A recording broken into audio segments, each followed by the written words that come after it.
நம்மளுடைய தாத்தா ரெட்டமலை சீனிவாசனுக்கும் நம்மளுடைய தலைவர் சாத்தை பாக்கியராஜுக்கும் ஒரு ஒற்றுமை உண்டு. நம்மளுடைய தாத்தா ரெட்டமலை சீனிவாசன் 1945 இறக்கின்றார். தாத்தாவினுடைய செயல்பாடுகள் எல்லாம் 1940 வரை தமிழகத்தில் மேலோங்கியிருந்தது.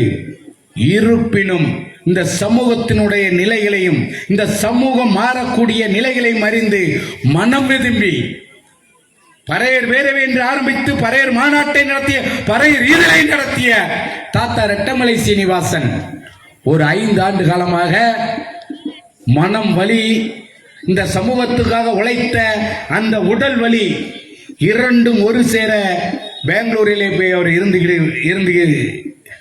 இருந்து விட்டார். 1945 அவர் இறப்பதற்கு 2 மாதங்களுக்கு முன்பாக நம்மளுடைய பண்டிதர் அயோத்திதாசர் அவர்களுடைய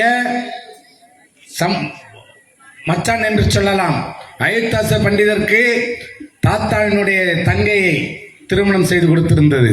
அந்த அளவிற்கு அயோத்திதாசரும் உறவினர் மற்றும் சமூகத்தில் மிகப்பெரிய 2 ஆளுமைகள் அயோத்திதாசரும் தாத்தா ரெட்டமலை சீனிவாசன். இருப்பினும் அவர்கள் இருவரிடமும் கருத்து வேறுபாடு இருந்தது. அயோத்திதாசர் இவர் இறப்பதற்கு பல வருடங்களுக்கு முன்பே இறந்து விட்டார். ஆனாலும் அவர் கொண்டு வந்த அந்த கொள்கைக்கும் தாத்தாவினுடைய கொள்கைக்கும் வித்தியாசம் இருந்தது, வேறுபாடு இருந்தது. அந்த வேறுபாட்டின் காரணமாக சில பேர்கள் மாறுபடுகின்றார்களோ என்ற வழி தாத்தாவிற்கு இருந்தது. ஆகவே பெங்களூரிலே தாத்தா தங்கிவிட்டார். இறப்பதற்கு 2 மாதங்களுக்கு முன்பாக தாத்தாவிற்கு அயோத்திதாச பண்டிதனுடைய அந்த வாரிசுகள் ஒரு திருமணத்திற்காக பத்திரிகை கொடுக்க செல்லும் போது தாத்தா அந்த கோபத்தை வெளிப்படுத்துகின்றார். இந்த சமூகம், இந்த சமூகத்திற்காக உழைத்த என் பின்னால் இன்று வருவதற்கு தயங்குகின்றார்கள். ஜாதியை நிலைநிறுத்துவதற்கு பறையர் என்பது ஒரு பேரினம், அதை சொல்லுவதற்கு தயங்குகின்றார்கள். அதற்கு அயோத்திதாசரும் ஒரு காரணம்.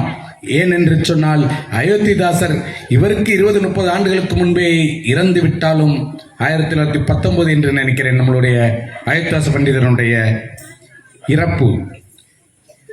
அப்படி இறந்த பின்பு அவருடைய கருத்தை உள்வாங்கி அயோத்திதாசர் தாத்தாவோடு பயணித்த 1890 காலகட்டத்திலே தாத்தா பறையர் என்ற இதழை நடத்தும் போது, பறையர் மாநாடை நடத்தும் போது அயோத்திதாசர் ஒரு பைசா தமிழன்,